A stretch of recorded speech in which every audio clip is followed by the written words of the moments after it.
ja'al ilmi wa hilmi fiikum illa wa ana uridu an aghfira lakum ala ma kana minkum wala ubali.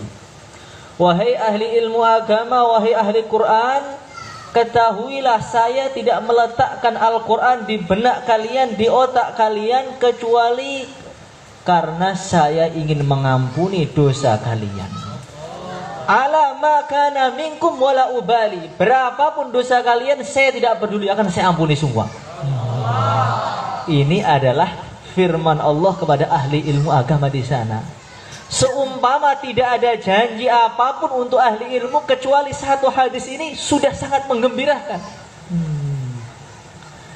Bahkan di dalam kitab yang namanya Minhajul Muta'allim karangan Al-Imam Al-Ghazali radhiyallahu ta'ala anhu rahimahullahu ta'ala, nanti di akhirat ada seseorang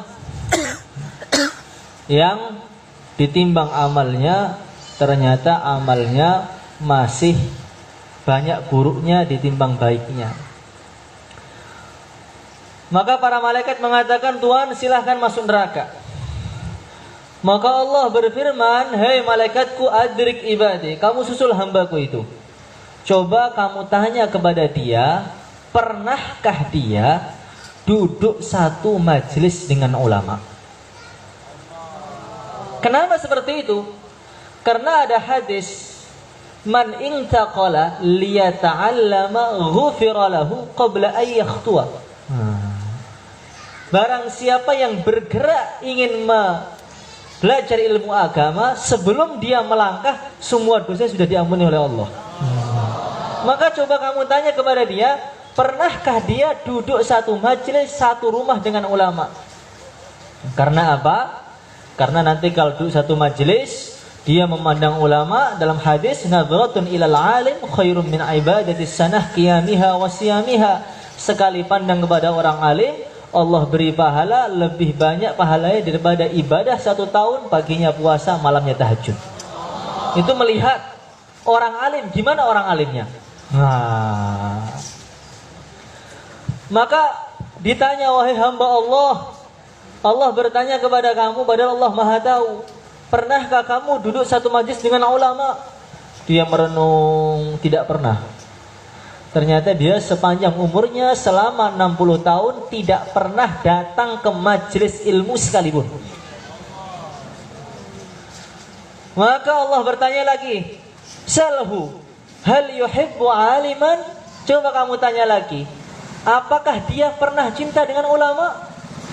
Dia merenung, tidak pernah. Sepanjang umurnya 60 tahun belum pernah cinta dengan ulama sekalipun. Maka Allah berfirman lagi, salhu hal lahu sadiqan yuhibbu aliman? Apakah dia punya kawan, punya teman yang temannya tadi cinta dengan ulama? Ditanya, apakah kamu punya kawan yang kawanmu cinta dengan ulama? Oh, kalau itu saya punya. Maka Allah berfirman, ghafartu lahu lidzalik, saya ampuni dosanya karena dia punya teman yang teman tadi cinta dengan ulama. Bagaimana? Jadi memang derajatnya ahli ilmu agama itu sangat tinggi. Maka satu orang alim lebih berat daripada banyak orang ahli ibadah depan setan. Maka ada kisah lucu, kisah nyata. Suatu ketika ada santri, ada pelajar agama. Pelajar agama itu kerjaannya apa? Tidur. Ketika dia tidur di masjid, biasanya kan ngantuk kan, santri kan sering tidur gitu. Tidur. Di sampingnya ada ahli ibadah, sholat, zikir, nggak ada henti-hentinya. Maka di depan pintu surau, depan pintu masjid, ada satu makhluk manusia, kayak manusia teman, wajahnya hitam. Dia diam, nggak berani masuk masjid, nggak mau keluar, di depan pintu saja. Maka datang orang kampung tegur, Tuan siapa? Kalau pengen masuk masjid silahkan masuk, kalau nggak mau ya keluarlah, jangan di depan pintu. Maka dia mengatakan, kamu tahu nggak siapa saya? Tidak tahu, kamu siapa? Saya ini adalah syaitan. Saya datang ke sini untuk menggoda ahli ibadah yang sedang sholat. tetapi saya tidak bisa mendekat karena nafasnya ahli ilmu yang sedang tidur membakar para setan. Itu ngoroknya itu membakar para setan. Nah, bagaimana?